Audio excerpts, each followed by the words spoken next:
Starting point क्या कि गौर व फिक्र और तदब्बुर के लिए कुछ वक्त निकालें, सोचें। जिंदगी को ऑटो पे नहीं चलने दें। यानी जो कुछ आप कर रहे हैं उसकी वजह ये नहीं होनी चाहिए कि सब कर रहे हैं। जो कुछ भी आप कर रहे हैं उसकी वजह ये होनी चाहिए कि मैं इस काम की अहमियत, ज़रूरत, मकसदियत, मीनिंगफुलनेस उसको मैं समझता हूँ और उस वजह से मैं ये काम कर रहा हूँ। चूंकि सब कर रहे हैं तो मैं ये नहीं कर रहा, मैं चीज़ों को सोच रहा हूँ, मैं चीज़ों को क्वेश्चन कर रहा हूँ, मेरे जहन में सवाल हैं, मैं उनकी मानवियत को तलाश करता हूँ। तो अगर हम अपनी ज़िंदगी में रिफ्लेक्ट करना, जिसको मैं अंग्रेज़ी में कहता हूँ रिफ्लेक्ट करना, रिफ्लेक्शन जो है अगर हम ये शुरू करें, ये हमारा स्टार्टिंग पॉइंट है। ये मेरी पेरेंटिंग की क्वालिटी को इम्प्रूव करने का भी स्टार्टिंग पॉइंट है। हम अपनी औलाद के साथ क्या कर रहे हैं, वही जो हमारे वालिदैन ने हमारे साथ किया। तो हमें थोड़ा सा रिफ्लेक्ट करना होगा कि हमारे वालिदैन ने हमारी मोहब्बत और हमसे इखलास के साथ अपने फहम के मुताबिक जो कुछ किया है उसमें कौन कौन सी चीज़ें ऐसी हैं जो मुझे करनी चाहिए और उनको रिटेन करना चाहिए। सुभान अल्लाह, बहुत अच्छा, उन्होंने बहुत सी अच्छी चीज़ें भी की। लेकिन बहुत से वो मामला जहाँ उनसे कहीं कोई अपने फहम की कमी की वजह से और अपने इखलास के साथ, मेरी मोहब्बत में पूरे इखलास के साथ, लेकिन फहम की किसी कमज़ोरी की वजह से अगर कोई गड़बड़ या अगर कोई गलती हुई है तो मैं वो रिपीट ना करूँ। अगर हम रिफ्लेक्ट नहीं करेंगे तो हम लाशऊरी तौर पर उसी पेरेंटिंग को रिपीट करेंगे जिस पेरेंटिंग को हमने फेस किया है। तो reflection is the starting point. अगर कोई इंसान टीचर बन जाता है, हो सकता है आप यहाँ कोई टीचर बैठे हो हज़रात टीचिंग में, ठीक है, मैं आपको बताऊं जिस तरह की टीचिंग का सामना हमने सारी जिंदगी किया है ना, हमारी टीचिंग उसी तरह की टीचिंग को रेप्लिका होता है। लेकिन अगर आप चाहते हैं कि इस टीचिंग में मेरी पर्सनल वॉइस और मेरी क्रिएटिव पोटेंशियल और मेरी इसके अंदर एक इंडिविजुअलिटी भी इसके अंदर निकले, तो उसके लिए रिफ्लेक्ट करना पड़ता है, सोचना पड़ता है कि जिन टीचिंग प्रैक्टिसेस का मैं यानी जो मुझे मिली उसमें से क्या खैर था, क्या अच्छा था, किस चीज़ को रिटेन करने की ज़रूरत है और कौन सी चीज़ें ऐसी हैं जो लायक इस्लाह हैं और उनको मैं ना करूँ। ये बहुत अहम बात है। अच्छा, रिफ्लेक्ट करने में क्या मसला है, यानी क्यों नहीं हो पा रहा? हम ओवर ऑक्यूपाइड, हम जिंदगी में इतने मसरूफ लोगों ने अपने आप को कर लिया है। यानी जो मॉडर्न अर्बन सोसाइटी है उसका एक अलमिया ये है कि उसके पास अपने लिए टाइम नहीं। मसला ये नहीं है कि हमारे पास दूसरों के लिए टाइम नहीं, मसला ये है कि हमारे पास अपने लिए टाइम नहीं। और अगर उसके पास कोई फ्री टाइम आ जाए तो एक जिगर का टुकड़ा है जो जेब में रहता है, वो फिर एकदम आवाज़ देता है, वो कहता है कि भाई मैं भी तो हूँ। आपको खुदा ने 1 घंटा फ्री टाइम दे दिया है तो आप क्या इसको अपने बारे में सोचने में गुजार देंगे क्या? यानी खुदा ना खास्ता इस 1 घंटे में आप अपनी ज़िंदगी को बामानी बनाने और बड़े बड़े सवालों पे गौर करने और अपने वजूद और अपने मिजाज का जायज़ा लेने में तो नहीं गुजारेंगे। मैं हूँ ना, आप मुझे देखें ना, तो जिगर का टुकड़ा जेब से निकलता है। बल्कि जिगर का टुकड़ा होता क्या है? जिसका हर वक्त ख्याल रहे जब मेरे पास टाइम हो तो मैं बेसाख्ता उस जिगर के टुकड़े को आवाज़ दूँ और वो मेरे पास हो, मैं उससे दूर रहना गवारा ना करूँ, थोड़ी देर की दूरी भी मेरे लिए अनअफोर्डेबल हो। ये इस वक्त की सूरत हाल। तो स्टार्टिंग पॉइंट ये है कि हम अपने आप को ऑफलोड करें, हम फ्री टाइम क्रिएट करें। बल्कि मैं टाइम मैनेजमेंट का गोल अपने देखें, हमारे ईमानी तनाजुर में टाइम मैनेजमेंट का गोल ये होना चाहिए कि मेरी ज़िंदगी में कुछ फ्री टाइम क्रिएट हो सके, कुछ फ्री टाइम क्रिएट हो जाए जो मैं गौर व फिक्र और तदब्बुर की इबादत के आया में लगाऊं। गौर व फिक्र और तदब्बुर की इबादत जिसको मुसलमानों ने कज़ा किए हुए 700-800 साल गुजार दिए हैं, नहीं इसको भी तो करना है ना, ये भी एक अहम इबादत होती है ना, गौर व फिक्र और तदब्बुर, ये अजर मिलता है इसका, ये बड़ी कीमती इबादत है। यानी खुदा हमसे जो कुछ चाहता है उसमें से एक बहुत अहम काम ये है कि हम सोचें, गौर करें, तदब्बुर करें। ये एक स्टार्टिंग पॉइंट है। और छोटी छोटी चीज़ों पर सोचें कि मैं अपनी बीवी के साथ मैं कैसा हस्बैंड हूँ, मतलब मुझे उसूली तौर पर मुझे अपने कौन से मामला बेहतर करने। और ये जो मैं रिफ्लेक्शन की बात कर रहा हूँ, पर्सनल रिफ्लेक्शन की बात कर रहा हूँ, अपने मामले को सोच, नहीं मुझे अपनी बीवी से जो एक्सपेक्टेशंस हैं इनमें क्या करेक्शन करने की ज़रूरत है, मेरा जो रवैया है उसमें क्या इम्प्रूवमेंट लाने की ज़रूरत है, मेरा अपने साथ जो मामला है उसको क्या बेहतर करने की ज़रूरत है, मेरी अपनी स्लीप की जो क्वालिटी है वो कैसे बेहतर हो सकती है, मेरी अपनी नफ्सियाती सेहत कैसे बेहतर हो सकती है। नहीं, इस वक्त लोगों को अपनी नफ्सियाती सेहत के हवाले से भी अंदाज़ा नहीं है कि उनकी नफ्सियाती सेहत कैसे बेहतर हो, उस पर सोचते नहीं, गौर नहीं करते। तो अल्लाह मुझे और आपको उस तरह गौर करने की तौफीक दे जैसे कि गौर करने का हक है अपनी ज़ात के ऊपर। तो ये स्टार्टिंग पॉइंट है, अगर हम ये एक प्रैक्टिकल सजेशन, और इसका तरीका यही है कि आप, अच्छा ये जो गौर व फिक्र है ना, इसके लिए मैं चाहूँगा कि आप छोटी सी डायरी अपने पास मेंटेन करें। बल्कि मुझे ये बताइए कि बचपन में कभी किसी ने डायरी लिखी, बचपन में कभी डायरी लिखते हो? सुभान अल्लाह, ये बहुत ज़बरदस्त एक्सपीरियंस था। यानी हमने अपने ज़माना तालिब इल्मी में जो कुछ लिखा है, और ये वो वाली लिखाई है जो डायरी में आपने लिखी थी, अपने साथ वक्त गुजारिए कि डायरी में अपने बारे में लिखिए, अपने कुछ रीडिंग प्लान्स बनाइए, अपनी लर्निंग के एरियाज आइडेंटिफाई कीजिए, अपने बारे में गौर कीजिए। मैं बहैसियत मदर कैसी हूँ और मुझे कैसा होना चाहिए, मैं बहैसियत फादर कैसा हूँ और मुझे कैसा होना चाहिए, मैं अपने वालिदैन की नज़र में कैसा हूँ और मुझे कैसा होना चाहिए, मेरा बाप मुझसे खुश नहीं रहता तो मैं उसके लिए क्या करूँ। सोचें, उनके कसूर तलाश करने वाली थिंकिंग छोड़ दें, अपनी जिम्मेदारी पहचानने वाली थिंकिंग शुरू करें। यानी इस वक्त मसला ये है कि हम अपने इल्म का पूरा जो यूटिलाइजेशन है वो दूसरों को मुफीद मशवरे देने में, यानी मुफीद मशवरे बांटने के जो जहाद अजीम में हम लगे हुए हैं ना, इससे हमें थोड़ी सी इसको कम करने की ज़रूरत है, और उसी इल्म के मुताबिक अपनी ज़ात की इस्लाह जो है ना, और उसके लिए रिफ्लेक्शन का टाइम निकालना होगा। ओवर ऑक्यूपाई अगर किया हुआ है अपने आप को थोड़ा सा फ्री करना पड़ेगा, सोचना होगा अपने ऊपर। दूसरा काम ये है, अपने शरीक हयात को ओन करना होगा। यानी इस फूल को एंजॉय करने चाहते हो ना, तो इसके साथ कांटे लगे होते हैं। गुलाब से मोहब्बत है और कांटों से बेजारी है, ये छोड़ दो, कुछ चीजें होंगी, ओन करें जैसा वो है, जैसी वो है। This is how she is, this is how he is, मतलब एक्सेप्ट कर लें। जब निकाह नहीं हुआ था ना और आशिकी चल रही थी, तो सिर्फ गुलाब की खुशबू सुना, मतलब बस वही, और गुलाब की खूबसूरती वही नजर आती थी। और निकाह के बाद पता लगा कि इसके आगे पीछे कुछ कांटे भी थे, वो पहले नहीं पता था। ये प्रॉब्लम है, लेकिन इसको समझें, टोटलिटी में एक्सेप्ट करें, अपने शरीक हयात को ओन करें, अपने शरीक हयात को वक्त दें। मैं बल्कि इसके बारे में ये कहूँ कि अगर मैं अच्छा बाप बनना चाहता हूँ और उसके लिए बड़ी फिक्र कर रहा हूँ कि मेरे बच्चे मुझसे सेट हो जाएं, मेरा बेटा मुझसे अच्छी दोस्ती हो जाए, बेटी मुझसे करीब आ जाए, बेटी की मेरी अच्छी अंडरस्टैंडिंग हो जाए, बेटे की भी हो जाए, लेकिन बीवी का दिल जीतना नहीं चाहता और बच्चों की बहुत जबरदस्त बॉन्डिंग अचीव करना चाहता हूं, तो मैं एक ठीक काम नहीं कर रहा, और ये बात बनेगी नहीं, ये काम होगा नहीं। मुझे अपने शरीक हयात को, उसका दिल जीतना होगा। और मैं एक और बात बताऊंगा, बहुत से लोग कहते हैं कि सर मैं उसका दिल कैसे जीतूं, उसमें 100 मसले हैं, आपको क्या पता। मैं आपको बताऊं, उसके मसले उसका दिल जीते बगैर आप हल नहीं कर सकते।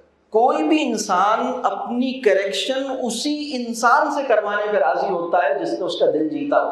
अगर कोई मेरा टीचर है और मुझे पसंद ही नहीं है, वो मेरा टीचर बना हुआ है, वो जितनी जतन कर ले मुझे ठीक नहीं कर सकता, वो होगा मेरा टीचर। मैं तो उसी टीचर से मेरी इस्लाह होगी जिसको मैं, जिस पे ट्रस्ट करता हूं, जिसने मेरा ट्रस्ट हासिल किया है, जिसने मेरा दिल जीता है, जो मुझे दिल से अच्छा लगता है, उसकी खातिर मैं अपने आप को करेक्ट करूंगा। मैं समझता हूं कि अपने शौहर और अपनी बीवी ये एक लाइफ लॉन्ग मिशन है। बल्कि बहुत से, इसमें एक बात और समझिए, क्यों हमारा अपने शौहर या बीवी से ताल्लुक नहीं बन पा रहा, आजकल दुश्वार क्यों हो रहा है, इसकी बहुत से वजूहात हैं। ये भी एक बड़ा मौजू है जिसके ऊपर मैं अभी डिटेल में नहीं जाऊँगा। देखिए, एक मेरा अपना नफ्स है जो मेरे साथ मुस्तकिल जुड़ा हुआ है, जिसको मुझे पहचानना है। वो जो मैं पहला काम कह रहा हूँ ना, अपने ऊपर गौर करना, रिफ्लेक्ट करना, उससे इंशाअल्लाह कुछ वहाँ मदद मिलेगी। दूसरा मसला ये है कि एक शैतान भी है जो हमारे दिलों में शुबहात पैदा करता है, डाउट्स पैदा करता है। यानी शैतान के भी दो वार हैं, एक है डिजायर्स, एक है डाउट्स। डिजायर्स भी पैदा करेगा, डाउट्स भी पैदा करेगा। वसवसे की जो सबसे बड़ी शक्ल है उसे डाउट कहते हैं, तो इससे पनाह मांगनी चाहिए। तो अब ट्रस्ट करें। मैं बहुत सारे लोगों से मिलता हूँ, वो अपने शौहर और बीवी के मोबाइल फ़ोन चेक करते हैं, वो उनके फेसबुक चेक करते हैं। इससे बुलंद हो जाएं, इससे क्या, बस ठीक है, आप जैसे हैं मेरे हैं, मैं जैसी हूँ आपकी, बस आगे कोई बात नहीं, ये हम एक दूसरे के हैं। और फिर एक दूसरे को ओन करें और एक दूसरे को समझें, और फिर उसके बाद उसके हक में दुआ करें। देखिए, तबलीग की सबसे मौसर सूरत का नाम है तबलीग बिलहाल, तबलीग बिलफेल। यानी मैं अपने दोस्त को इन्फ्लुएंस करना चाहता हूँ, जो इन्फ्लुएंस उसमें पैदा करना चाहता हूँ, वो चीज़ अपने अंदर इतनी पैदा कर लूँ और उससे इतनी मोहब्बत बढ़ा लूँ कि वो खुद ब खुद ऑस्मोसिस की तरह यहाँ से वहाँ चली जाए। तो ये काम मियाँ बीवी के दरमियान भी होता है। तो अपने रिलेशनशिप को बेहतर बनाएं। तीसरा काम जो हमें करने की ज़रूरत है वो है अपने बच्चों का, उन पर ट्रस्ट करें, उनके ऊपर बल्कि इसके साथ दो चीज़ें जोड़ लें, ट्रस्ट भी करें और उनकी रिस्पेक्ट भी करें। तो बल्कि इसको अगर मैं कहूँ, अनकंडीशनल रिस्पेक्ट और अनकंडीशनल ट्रस्ट अपने बच्चों की करें। बहुत से लोग अपने बच्चों को समझते हैं कि हम अपने बच्चों के मालिक नहीं हैं। यानी बहुत से लोग ये समझते हैं कि शायद हम अपने बच्चों के मालिक हैं। हम मालिक नहीं हैं अपने बच्चों के, हम तो किसी भी इंसान के मालिक नहीं हैं। हमारी कुछ जिम्मेदारी लगाई गई है कि देखो, ये छोटे छोटे बच्चे जो तुम्हारे आंगन में पैदा हुए हैं, तुम्हारे खून से अल्लाह ने इनको क्रिएट किया है और तुम्हारी गोदों में डाला है, इनसे मोहब्बत करो, इनकी तरबियत करो, इनकी नीड्स पूरी करो, इनसे एहतराम का मामला करो, इनको बेहतरीन तालीम और तरबियत दो, और अगर तुमने ये काम किया तो ये सब तुम्हारे लिए सदका जारिया बन जाएंगे। हम इनके ओनर्स, मालिक नहीं हैं, हम इनके अमीन हैं।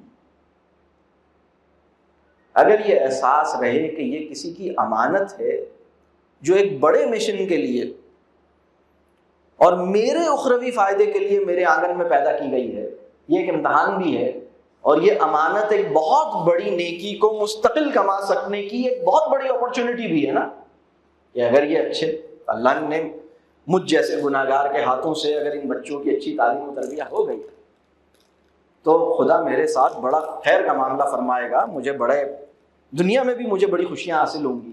ये बात वाज़ेह हो रही। अपनी औलाद को और उनकी एक अच्छी तालीम और तरबियत के लिए जो स्टार्टिंग पॉइंट है वो है अनकंडीशनल रिस्पेक्ट और अनकंडीशनल ट्रस्ट। अनकंडीशनल रिस्पेक्ट और ट्रस्ट क्या होता है, इसको थोड़ा सा मैं बताता हूँ। ये वो एरिया है जिसको हमारी सोसाइटी में बहुत से लोग ये समझते हैं कि हम बच्चों की इज्जत कर रहे हैं, लेकिन वो इज्जत नहीं कर रहे होते हैं उसकी। मुझे इसलिए अब ये कुछ मिसालों के जरिए मुझे खोलना पड़ेगा इसको कि ये मैं बात क्या कह रहा हूँ। देखिए, जैसे हम अभी इस वक्त इस मजलिस में बैठे हैं ना, और इसमें बच्चे भी हैं, बड़े 2-4 बच्चे हैं, ज़्यादातर तो बड़े हैं इसमें। अगर हमें किसी बड़ी उम्र के बंदे से कोई तारुफ हासिल करना हो, ये कोई साहब बैठे हुए हैं और मैंने सोचा कि भाई इन साहब को कहीं देखा है, चलो मैं इनसे पास जाता हूँ, इन साहब से ज़रा अलग सेलेक्ट करता हूँ, थोड़ा सा मैं इनसे पूछता हूँ ये कहाँ से हैं, कहाँ हैं। तो मेरा दिल चाह रहा है कि जो साहब फलां साहब सामने साहब बैठे हैं उनसे ज़रा मैं हेलो हाय करूँ और इंट्रोडक्शन लूँ। तो मैं कैसे करूँगा? मैं उन साहब के पास जाऊँगा, कोशिश करूँगा मुस्कुराते हुए जाऊँ, फिर उसके बाद मैं देखूंगा कि वो साहब ज़रा फ्री हुए, मतलब अपना अगर बिजी हैं मोबाइल पे किसी से बात कर रहे हैं तो मैं वेट करूँगा, और फिर जब ज़रा सा वो फ्री हो जाएंगे, ज़रा सा अब मुझे लगा कि हाँ अब वो किसी चीज़ में ऑक्यूपाइड नहीं है और अब ये मुनासिब वक्त है, तो मैं उनकी तरफ, उनकी अटेंशन को अपनी तरफ इस तरह खींचूंगा। मैं कहूँगा कि भाई अस्सलाम वालेकुम, मैं सलाम में पहल करूँगा और मैं उनको हो सकता है अपना नाम बताऊँ, जी मेरा नाम सलमान, मैं कराची से आया या मैं फला जगह पे होता हूँ, और इसके जवाब में मैं ये एक्सपेक्ट करूँगा कि जिस तरह मैंने अपना नाम बताया है तो वो भी अब मेरे साथ कुछ बातचीत में एंगेज हो। अब वो उनका रिस्पॉन्स आएगा, वो भी कहेंगे जी मुझे अरशद कहते हैं, मैं मुल्तान में होता हूँ, मैं फला चीज़ करता हूँ, और यहाँ से हमारी अलग सेलेक्ट होगी। और अगर मुझे उनके बारे में कुछ और जानना है कि इनके अब्बा क्या करते हैं या ये फला चीज़, इनकी जॉब कैसी है, तो मैं इस सवाल को भी डायरेक्टली नहीं करूँगा। मैं इनसे कहूँगा कि अगर आप माइंड ना करें तो मैं आपसे एक सवाल कर सकता हूँ? तो कहेंगे हाँ हाँ बिल्कुल कोई बात नहीं, आप सवाल कीजिए। अच्छा, वो मैं ये मैं जानना चाह रहा था कि आपका बिजनेस क्या है, या आपकी जॉब की नेचर क्या है, या आपकी एक्सपर्टीज किस चीज़ में है। आप बड़े यानी दूसरे इंसान को कंफर्टेबल करके फिर उससे ये सारी बातचीत आप हासिल करेंगे, ये सारी इंफॉर्मेशन हासिल करेंगे। लेकिन अगर किसी मजलिस में कोई बच्चा मौजूद हो और उसके बारे में आपको कुछ जानना हो, तो हमारी सोसाइटी का तरीकाकार क्या है? इधर आना, क्या नाम है तुम्हारा? इसलिए कि हम ये एस्यूम करते हैं कि चूंकि हम बड़े हैं, हम अथॉरिटी में हैं, और मुझे ये हक हासिल है कि तुम्हें चलते हुए रोकूं और कहूं इधर आना, क्या नाम है तुम्हारा, किसके बेटे हो, कहाँ रहते हो, कौन सी क्लास में। और अपने बारे में मैंने कुछ भी नहीं बताया, और मैंने उससे इजाजत नहीं ली कि मैं तुम कहीं जा रहे थे, तुम्हें चलते हुए मैंने रोक दिया, तुम्हें सलाम नहीं किया, बल्कि उल्टा तुम पे मैंने कहा अच्छा तुम मतलब बड़ों को सलाम भी नहीं करते। यार अजीब, यानी बच्चा सोच रहा है कि कितना बदतमीज आदमी है। अच्छा तुम्हारी मम्मी ने तो, अच्छा कौन से स्कूल में हो, अच्छा फला स्कूल में हो, हाँ जब तो सलाम भी नहीं तुम करते, तुम्हें अब तो स्कूल ये भी नहीं सिखा रहे, अब तो सलाम करना भी नहीं सिखा रहे वालिदैन। अच्छी बात नहीं, कमाल है। वो एक जा रहा था कहीं अपने दोस्त के पास, आप उसको रोकते हैं, इस पे माजरत नहीं करते कि भाई आप कहीं जा रहे थे, हो सकता है आप कहीं जा रहे हो, मैंने आपको रोक लिया। आप उसकी इजाजत के बगैर उससे सवाल करते हैं, आप उसको सलाम नहीं करते, बल्कि आप इस बात पे नाराज होते हैं कि उसने आपको सलाम नहीं किया। आप उसकी इजाजत के बगैर उससे सवाल करते हैं। मैं एक और आपको वाकया बताता हूँ। बाज़ औक़ात मैंने देखा कि किसी जगह पर लोग बैठे, बल्कि अगर मैं ये कहूँ कि इस मजलिस में जो लोग बैठे हैं उसमें अगर आपको पता लगे कि ये फला साहब या फला साहिबा जो हैं ये कुरान की हाफिज़ा हैं, पूरा कुरान इन्हें याद है अल्हम्दुलिल्लाह, और आपके दिल में ये ख्वाहिश हो कि भाई इन्हें माशाल्लाह पूरा कुरान याद है तो इनसे मैं कुछ सुनूं, ऐसी दिल चाह रहा है कि ये कुछ मुझे सूरह रहमान सुना दें, आप इनसे कैसे ये बात कहेंगे? अगर वो आपका जानने वाला भी है, आप इनसे डायरेक्ट हुक्म नहीं देंगे। आप पहले तो हो सकता है अपनी ख्वाहिश को दिल में ही रखें, बयान भी ना करें। हो सकता है आप बयान करें, आप कहें कि वो मुझे पता चला है माशाल्लाह आपको तो पूरा कुरान याद है और आप बहुत माशाल्लाह पढ़ते हैं, तो मेरी एक ख्वाहिश थी, अगर आप बुरा ना माने, और अगर पूरी नहीं भी करें तो कोई मसला नहीं है, और अगर पूरी करें तो बहुत ग्रेटफुल हूँगा। तो अगर मैं क्या आपसे एक रिक्वेस्ट कर सकता हूँ कि मुझे आप कुछ थोड़ा सा सुनाएं, मेरा दिल चाह रहा है ज़रा सा मैं आपकी आवाज़ से सुनूं, मुझे अच्छा लगता है। और आपकी इस रिक्वेस्ट में इसरार नहीं होगा, यानी इस रिक्वेस्ट को आप इस लहजे और उन लफ्ज़ों के इंतखाब के साथ करेंगे कि सामने वाले को ये पता हो कि मैं आपकी रिक्वेस्ट को रद्द करने का इख्तियार रखता हूँ, और अगर आपकी रिक्वेस्ट को मैंने रद्द कर दिया तो आप इस पर माइंड नहीं करेंगे और नाराज़ नहीं होंगे, और हमारा ताल्लुक मुस्तक़बिल में इसकी वजह से ख़राब नहीं होगा। आप उसको ये कॉन्फिडेंस देने के बाद ये सवाल करेंगे। आप यही रिक्वेस्ट आपने एक बच्चे से करनी है, आप क्या करेंगे? आप क्या करेंगे? सोचें आप क्या करेंगे। यानी मैं बहुत सी महफिलों में देखता हूँ, वो किसी ने तारुफ करा, जी ये मेरा बेटा हिफ्ज़ कर रहा है, अच्छा कितने पारे हो गए? उन्होंने कहा जी मैंने 6 पारे कर लिए। अच्छा, तो अब छूटते ही उसका इम्तहान लेना आप पे वाजिब हो गया, और आपको जो 12 सूरतें याद हैं और थोड़ा सा वो जगह जगह से याद है ना, अब आपने सोचा कि मुझे जो चीज़ें याद हैं उन 6 पारों में से, तो अच्छा हाँ वो फला मुझे सूरह मुल्क की 5 आयतें याद हैं, तो अब ज़रा सूरह मुल्क सुनता हूँ इससे। आपने कहा अच्छा ज़रा सूरह मुल्क सुनाओ। क्या आपने उससे पूछा कि वो इस वक्त आपको कुछ सुनाने के मूड में है? उसकी क्या ये जिम्मेदारी है कि वो आपकी ख्वाहिश और आपकी एक्सपेक्टेशन को पूरा करे? क्या आपका ये राइट है कि आप उससे सवाल करें? ये जो मैं बात अर्ज कर रहा हूँ, मैं ये इसलिए कर रहा हूँ, हो सकता है आपको बहुत महसूस हो रही हो, लेकिन मैं इसलिए चाह रहा हूँ ताकि हमें ये समझ में आए कि रिस्पेक्ट किसे कहते हैं, और अनकंडीशनल रिस्पेक्ट किसे कहते हैं, और ट्रस्ट किसे कहते हैं। तो आपको वो सूरह मुल्क की इब्तदाई 5 आयतें याद थी, आपने उस गरीब का इम्तहान लेना शुरू कर दिया, उस बच्चे को हो सकता है उस वक्त नहीं याद आ रही हो, 4 आदमियों में शर्मिंदा हो गया। अगर वो नहीं सुनाए तो नाफरमान, गलत सुनाए तो कुनज़ैन, मतलब फंस गया बेचारा। मैं आपको बताऊं, हमारा माशरा किसी भी बच्चे के साथ अच्छा सुलूक करने की काबिलियत से महरूम है, और ऐसा नहीं है कि ये कोई जाहिल लोग हों जो बच्चों के साथ बात करने की अहलियत ना रखते हों, काबिल लोग भी इसी तरह की कंडीशन में, बहुत माजरत के साथ। बल्कि अगर मैं ये कहूँ, चले मैं एक और बात आपसे अर्ज करता हूँ, अगर मुझे ये पता हो कि यहाँ एक हमारे दोस्त बैठे हैं, कोई साहब बैठे हैं, मुझे ये पता हो कि मेरे जहन में एक क्वेश्चन है और उस क्वेश्चन का जवाब इनके पास नहीं है। मेरे जहन में क्वेश्चन है, उसका जवाब इनके पास नहीं है और मुझे ये पता है, और अब मैं सबके सामने इनको खड़ा करके वो सवाल करता हूं, तो ये अखलाकी अमल है या गैर अखलाकी अमल है? Can you assess? ये कोई एथिकल प्रैक्टिस है या एथिकल नहीं है? मेरी बात समझ आ रही है? जब मुझे पता है कि इसको ये नहीं पता, तो मैं उसको मतलब क्यों उसकी इस बात को नुमाया करता हूं? इस वक्त क्या करते हैं हम एजुकेशन के अंदर ना, हम टीचर क्वेश्चन करता है क्लास में और एक बच्चा कहता है सर मैं बताऊं, तो टीचर कहता है नहीं तुम नहीं बताओ, तुम्हें तो पता है ना, तुम नहीं बताओ, तुम बताओ। क्योंकि उसको ये यकीन होता है कि फलाने बच्चे को नहीं पता, इसी से पूछना चाहिए, क्योंकि टीचिंग की जिम्मेदारी है इन बच्चों की रुसवाई और शर्मिंदगी की एक कंटिन्यूएशन चलती रहे, इनको बात बात पर अजीब सी हालत में।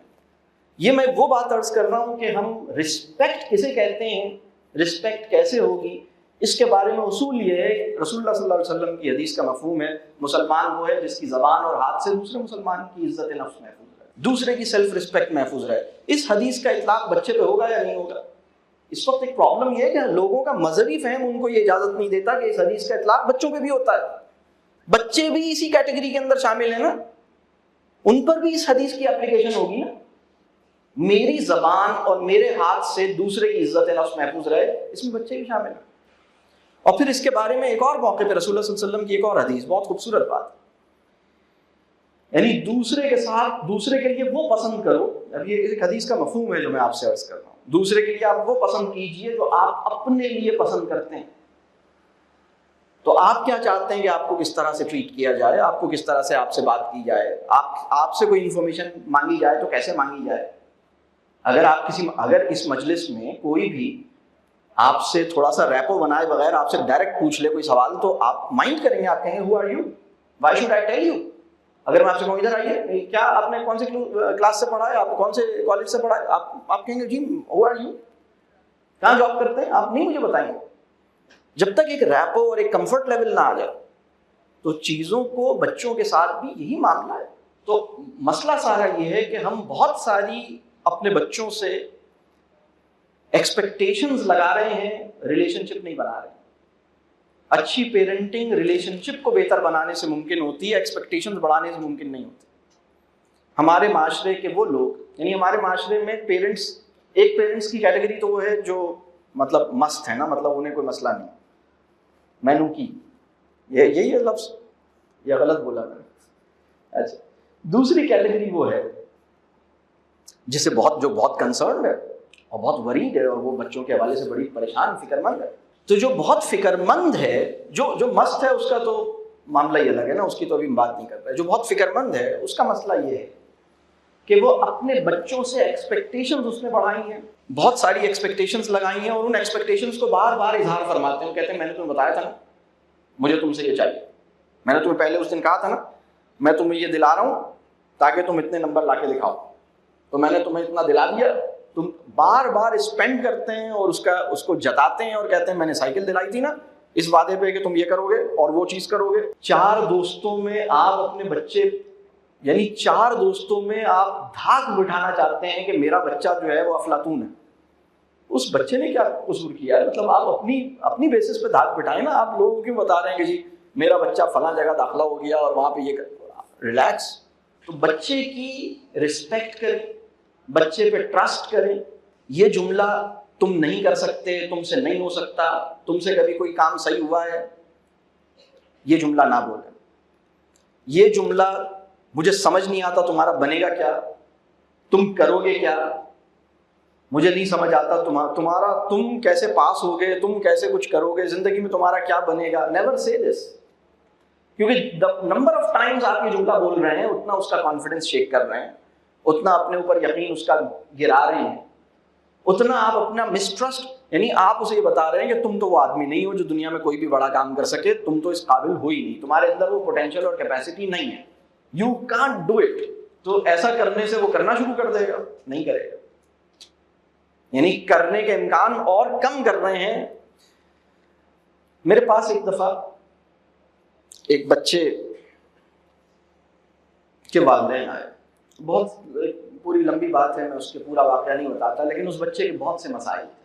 तो वो वालिदैन, मैंने उनसे कहा कि आप इन चीज़ों को अपने ठीक कीजिए, और फिर हम हमारा 6 महीने का कोर्स होता है, मैंने उसमें भी उनको कहा कि आप इसमें आइए, और उसमें हम यही काम करते हैं, पेरेंटिंग और इन चीज़ों को सीखते हैं। यानी वो पेरेंट्स जो अपने आप को इन सारी चीज़ों की डिटेल में जानना चाहते हैं, वो 6 मंथ्स का ऑनलाइन कोर्स होता है, ट्वाइस अ वीक।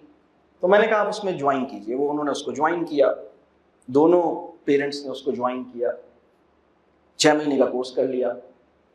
बीच में मुझसे और भी बातचीत की उन्होंने, और उन चीज़ों को काफ़ी चीज़ें बेहतर हुई, लेकिन कुछ मसाइल जो उसके बहुत सारे मसाइल थे, कुछ मसाइल जो हल होने चाहिए थे मेरी समझ के मुताबिक, मैं भी हैरान था कि ये मसला हल क्यों नहीं हुआ। वो मसला हल नहीं हुआ उनका।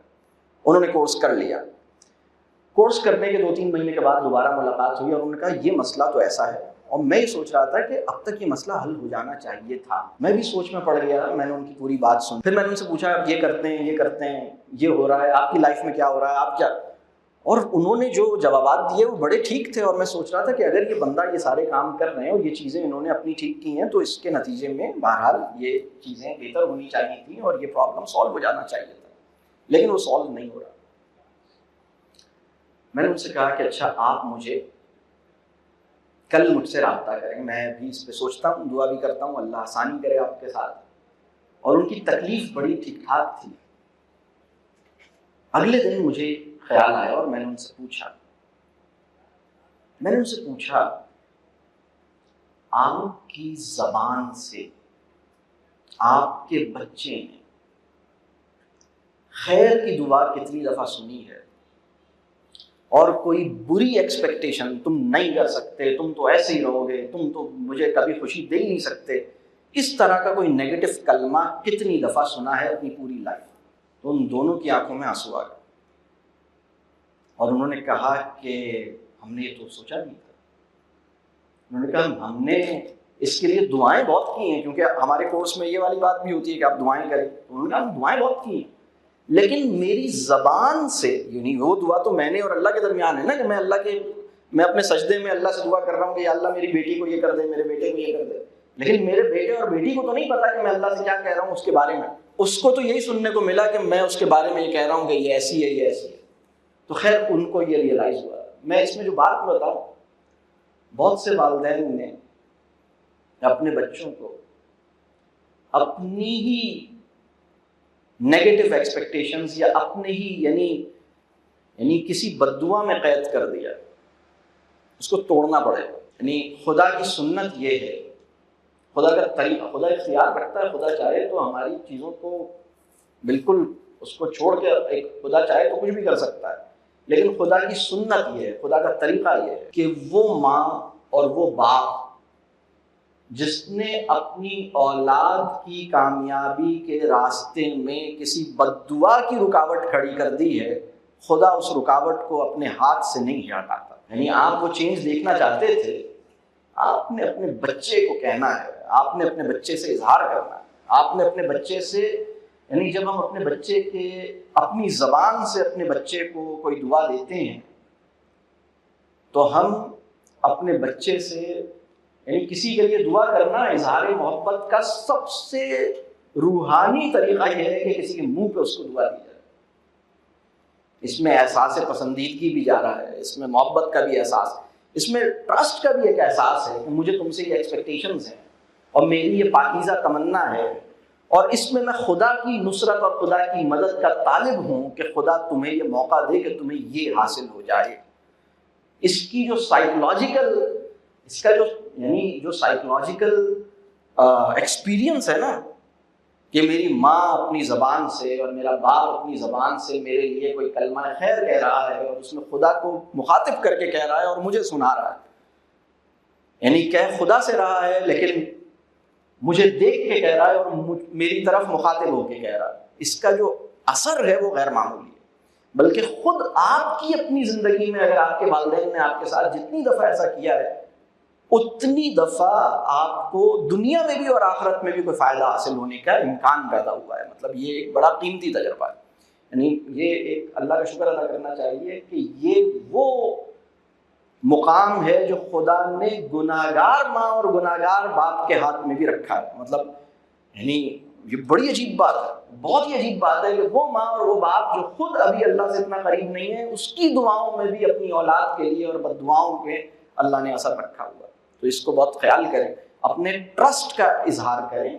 मुझे यकीन है तुम इंशाल्लाह कर लोगे, तुमसे हो जाएगा, इसमें क्या पड़ी है, ये ठीक है। मतलब ट्रस्ट करने का मतलब ये है कि मैं तुम्हें नंबर्स और ग्रेड्स के आईने में नहीं देखता। तुम्हारे नंबर अच्छे हैं या बुरे हैं मुझे इससे फर्क नहीं पड़ता, मुझे पता है अल्लाह ने तुम्हारे अंदर सलाहियत रखी है भाई, तुम माशाल्लाह कर लोगे, तुम्हारे अंदर पोटेंशियल है। और रिस्पेक्ट भी करें और ट्रस्ट भी करें। और आखिरी बात यह है कि अपने बच्चों को वक्त दें। इन 4 सजेशंस मैंने की हैं। पहली सजेशन, रिफ्लेक्ट करें अपनी प्रैक्टिसेस पे, अपनी ज़िंदगी पर। दूसरी, अपने शरीक हयात के साथ बहुत अच्छी बॉन्डिंग बनाएं, अपने रिलेशनशिप को बेहतर करें। तीसरी बात, अपने बच्चे के ऊपर एतमाद करें और उसकी रिस्पेक्ट करें। चौथी बात यह है कि आप अपने बच्चों को वक्त दें। तो वक्त देने, अभी इस वक्त हो ये रहा है कि हम चीज़ें दे रहे हैं, वक्त नहीं दे रहे। हम अपनी प्रेजेंस को प्रेजेंट से कॉम्पनसेट करने की कोशिशें कर रहे हैं। हम कह रहे हैं कि भाई मैं तो तुम्हें नहीं मिल सकूंगा, लेकिन तुम्हें टैबलेट मिल जाएगी, और उस टैबलेट से दोस्ती के नतीजे में बहुत सारी टैबलेट्स पे डिपेंडेंस हो जाएगी तुम्हारी फ्यूचर में, क्योंकि तुम्हें इंसान नहीं मिला होगा ना।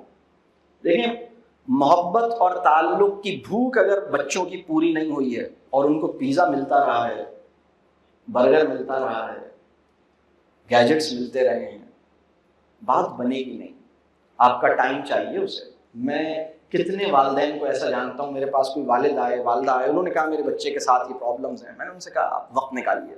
कहने लगे मैं वक्त तो निकाल रही हूँ लेकिन क्या करूँ समझ नहीं आ रहा। मैंने कहा आपको स्विमिंग कभी की है ज़िंदगी में? उन्होंने कहा हाँ, ये तो जब हम बहुत छोटे थे तो स्विमिंग हुआ है। मैंने कहा ऐसा करें, स्विमिंग पे जाएँ, बच्चों को ले जाएँ, स्विमिंग सिखाएँ और उनके साथ, और वो खुद ही, उन्हें टीच नहीं करें, वो खुद ही सीख लेंगे, उछल कूद करेंगे, पानी में ले जाएँ, कोई एक्टिविटी करें उनके साथ, क्रिकेट खेलें उनके साथ, कहानी सुनाएं उनको, बातें करें उनके साथ, क्वालिटी टाइम दें। और क्वालिटी टाइम का मतलब ये है कि क्वालिटी टाइम के 3 इंडिकेटर्स हैं। क्वालिटी टाइम का मतलब ये है, देखें, अगर यहाँ कोई साथ बैठे हैं और मैं उनको अपने मकसद के लिए प्रोग्राम के बाद रोक लूँ और मैं उनसे कहूँ भाई आप प्रोग्राम के बाद मुझे आपसे कुछ काम है और आप रुकिएगा, और मैं उन्हें 30 मिनट्स के लिए उनका टाइम यूज़ करूँ। किसने किसको टाइम दिया है? मैंने उनको दिया है, उन्होंने मुझे दिया। टाइम देना किसे कहते हैं और टाइम लेना किसे कहते हैं? अगर मैंने किसी को अपने एजेंडा पे काम करने के लिए ना, मैंने बच्चे को रोका और मैंने कहा इधर आओ, होमवर्क दिखाओ, डायरी दिखाओ, क्लास वर्क दिखाओ, इम्तिहान कब होगा ये दिखाओ, तो मैंने उससे अगर पूरे दिन के हालात मालूम करने के लिए उसको अपने पास बुलाया है तो ये टाइम देना नहीं है, टाइम लेना है। उसको टाइम दीजिए। टाइम देने का मतलब ये है कि उसके एजेंडा पे बात करें। टाइम देने का मतलब ये है कि उसका दिल चाहे कि वो आपसे दोबारा मिले, दोनों मिलके बात करें, शेयरिंग हो, वो उसमें डिस्टर्ब ना हो, कोई एक्टिविटी करें। तो ये टाइम देना बड़ा ज़रूरी है। बहुत से लोग टाइम देने का एक और मतलब समझते हैं कि वो कहीं बाहर ले जाते हैं आउटिंग पर, और आउटिंग में, अब मुझे यहाँ का नहीं पता लेकिन बहुत सारे शहरों में ये पेरेंट्स के अंदर बीमारी पैदा हो गई है कि वो संडे के दिन समझते हैं आज हमें फैमिली को टाइम देना है, तो वो ये करते हैं कि गाड़ी में बैठते हैं बच्चों को लेकर और आधा टाइम किसी मॉल में और बाकी टाइम किसी फास्ट फूड की जगह पर रेस्टोरेंट में खाना खा के वापस आ जाते हैं। और इसको ये समझते हैं कि टाइम दिया है। ये टाइम नहीं दिया।